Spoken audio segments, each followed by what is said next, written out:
Thank you, Senator Hanson-Young. Senator Singh. Thank you, Mr Acting Deputy President. And I rise to speak to the Consumer Credit and Corporations Legislation Amendment Enhancements Bill 2011. This bill is the next step in the government's important agenda of reform of consumer law across this country to enhance protections from predatory trading practices. And this is in fact a journey that I was happy to see commence during my time, to see commence at the national level, but during my time when I was a Minister for Consumer Protection in the State Parliament in my home state of Tasmania back in 2008. And it's good to see that it has come now to the Senate and that I'm now here to be able to contribute to it in its fruition at this point in time. But when it comes to finance and to lending, predatory trading practices don't just rip people off, they can fundamentally change the economic security and the situation of an individual's life, especially those already who are in challenging financial circumstances. The lending practices to which I refer are those which offer small to medium amounts of money for a short term at a very high rate of interest or for a set fee, a market that I understand is worth some $500 million annually in Australia. And these loans are typically designed for people who need to cover off maybe on home bills at home or immediate debts to pay day-to-day expenses or those coming up in the days or weeks ahead. They're then taken out on a security of anticipated income, hence the name payday loans. These debts are most typically unexpected expenses. They can be things like car repairs or replacement of white goods and household essentials. And in some cases, they are utilities expenses or rent costs.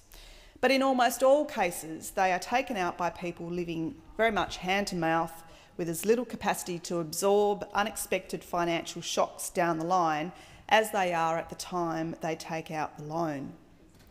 And while payday loans help customers to deal with immediate financial issues, according to the Court Short report from the RMIT and the University of Queensland, only 20% of borrowers considered themselves better off after actually using such short-term credit.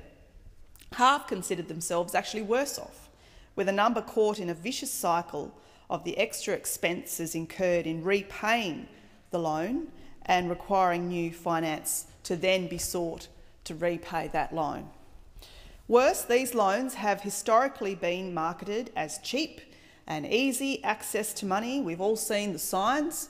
They've been regarded as either minimising or failing to mention the high-level interests or the fees or other costs associated with taking out such a short-term loan. Lending assessment usually does not involve the kind of rigorous credit checks and means that checking one might expect from a robust finance sector.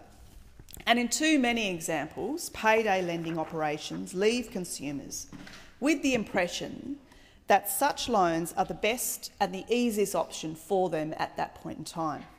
Rarely is this the case, and we all are aware of that. Indeed, about 80% of payday loan customers are receiving Centrelink payments or pensions and would have access to alternative low or no-cost options in the form of things like no-interest loans or applying for an advance payment on a regular payment from Centrelink or something of that other nature.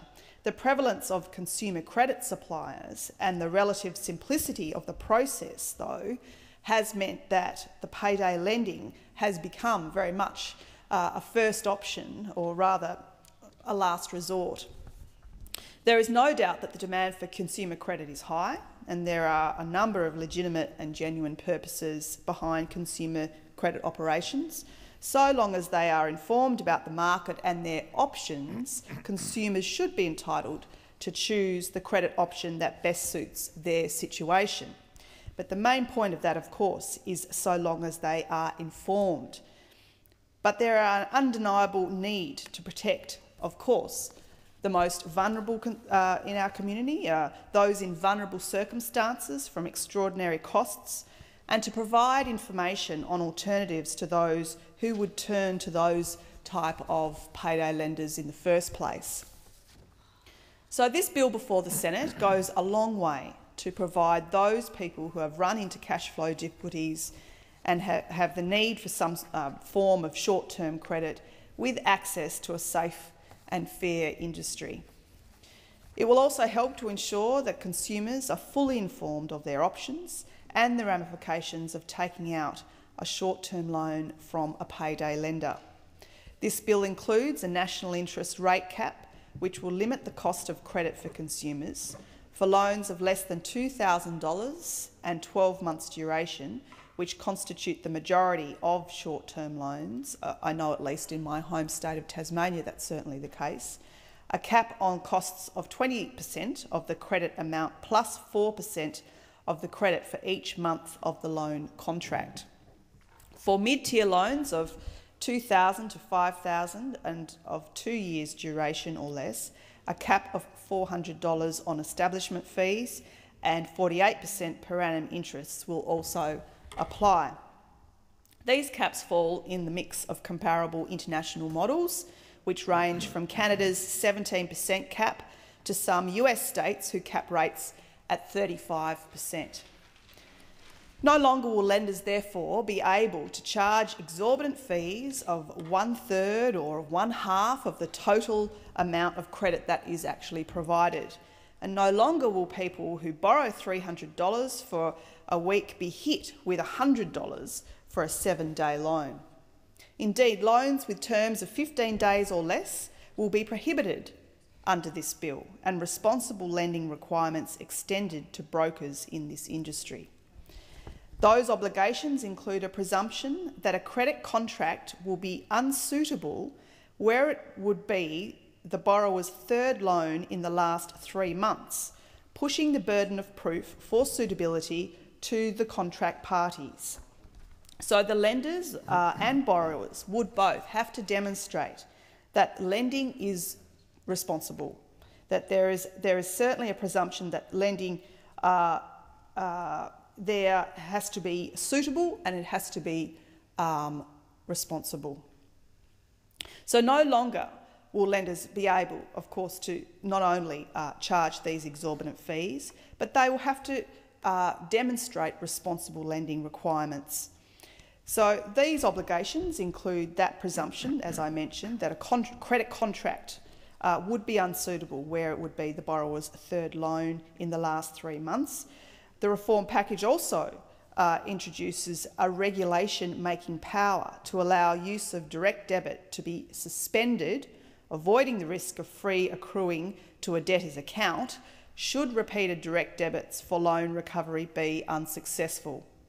Direct debit fees have contributed very much to consumer credit charges compounding and eventually spiralling out of control.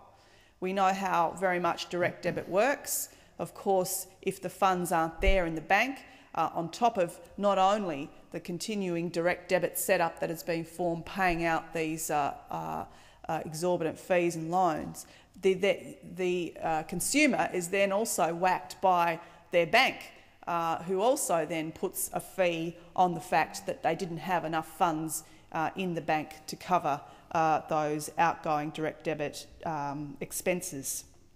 So direct debit fees have very much contributed to consumer credit charges compounding and eventually, as I said, spiralling.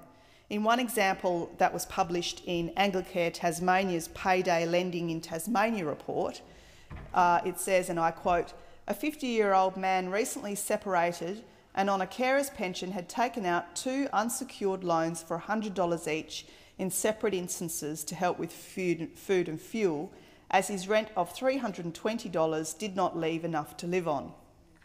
With the first loan, he was charged an extra $11 for a card with his photo. His repayments were $74 a fortnight for 2 fortnights. The repayments for the second loan were $64 a fortnight over 2 fortnights. Unfortunately, he did not leave enough money in his account for the second payment on his second loan and was charged a $16 fee by the company and a $30 default fee by the bank. He has now found himself overdrawn by $125 and is having difficulty in repaying the loan. He needed to access an emergency relief agency then for food and fuel.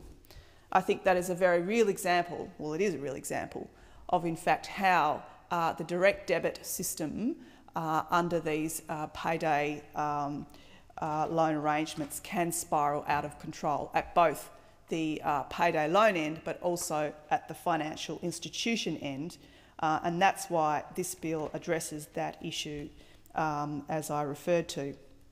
Mr Acting Deputy President, some lenders will be, of course, more affected than others in this bill, depending on the extent to which their current practices and costs comply with this national law.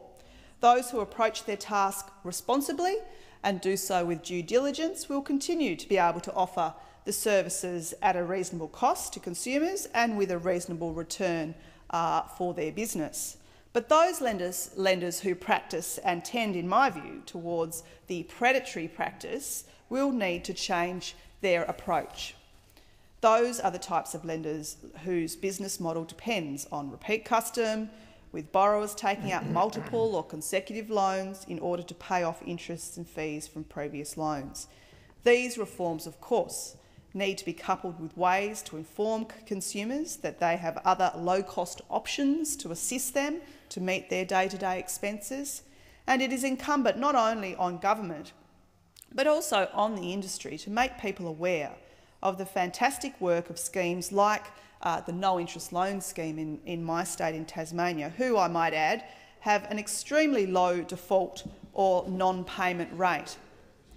We must do better in promoting the electricity and telecommunications hardship programs, which are already a mandated part of the utilities markets.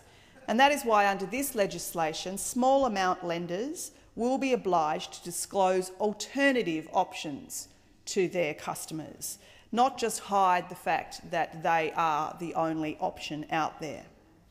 And of course, we must do better to promote the notion of financial literacy, especially in response to the precarious and uncertain employment conditions of a casualised labour market. Strong and consistent budgeting must be a feature of people's lives. Managing money and anticipating costs is part of that challenge, very much so. And again, I know that there are a number of community organisations providing that assistance to assist people with budgeting their finances in their lives. But requiring small amount lenders to make customers aware of the ASIC financial literacy website is one way that they can support these customers. That's, of course, moneysmart.com.au. Again, that is an important step towards these goals, among other alternatives that they can provide. Mr Acting Deputy President, I'm proud to be part of a Labor government that is tackling this issue and protecting people from lending practices that are reckless or to exploit people's financial hardships. I'm proud to be part of a Labor government that took up the challenge to balance access to finance and protection for customers. When the opposition identified this issue as early as 2001, it still did nothing to assist for the next 7 years of government those in this low-income predatory environment. It's only a Labor government which has been willing to do more than pay lip service to this issue and actually address those difficult policy areas which lead to issues of inequity and unfairness. I think this is very much one of those policy areas that very much demonstrate inequity and unfairness of some of the most vulnerable people in our community, those on low incomes, trying to get by day to day and pay their bills, budget their finances of course being of a very low income, but at the same time facing the glitz of the payday lenders trying to entice them with a very easy quick fix option which only then ends up being a spiralling downwards once they enter that situation of having to pay for the high fees and the high costs in returning that loan. And of course, on top of that, in setting up a direct debit system, which, as I demonstrated in the example from Anglicare Tasmania, can end up very much leaving them very much in a much worse position than when they started in the first place. So I very much commend this bill to the Senate, and as I said, am very proud to be part of a Gillard Labor government that is actually tackling the payday lenders and addressing the needs of low-income consumers in Australia.